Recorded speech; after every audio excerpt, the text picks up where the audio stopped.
Recently, TDS updated, and with it came a Minigunner rebalance. So in this video, I'll go over the major changes. If you want an in-depth review, watch Corso's video on the rebalance. He always does a great job at explaining things. In this update, Minigunner and Gold Minigunner got changes that changed how you use them fundamentally. The obvious for both being a DPS increase, but for Golden Minigunner, it was a placement cap. For normal Minigunner, it went from doing 92 DPS at max to 157. So with having 40 max Minigunners placed before, you could get a maximum of 3,700 damage per second.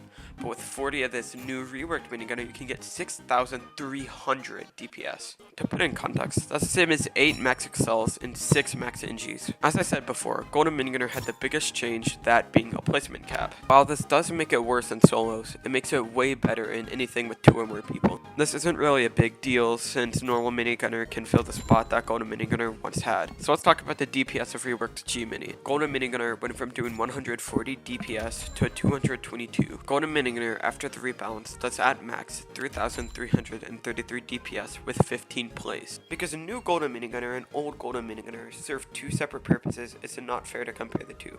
But having a placement limit of 15 makes it awkward in solos and not worth it in squads.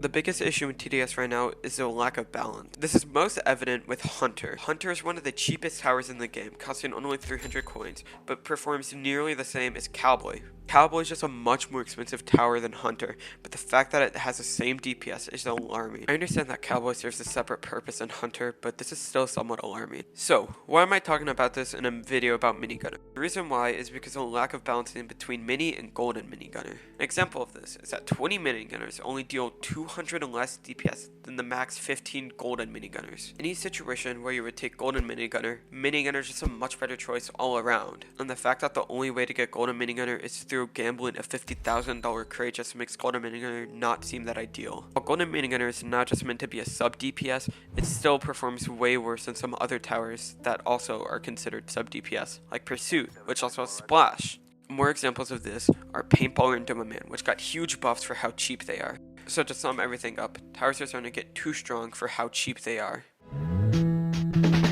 While in general, I think the Minigunner buff was good, it's definitely an ominous sign for what might come in the future. The easiest way to combat this is just making the cheaper towers worse. But of course, it's just my opinion, and it's totally fine if you think differently.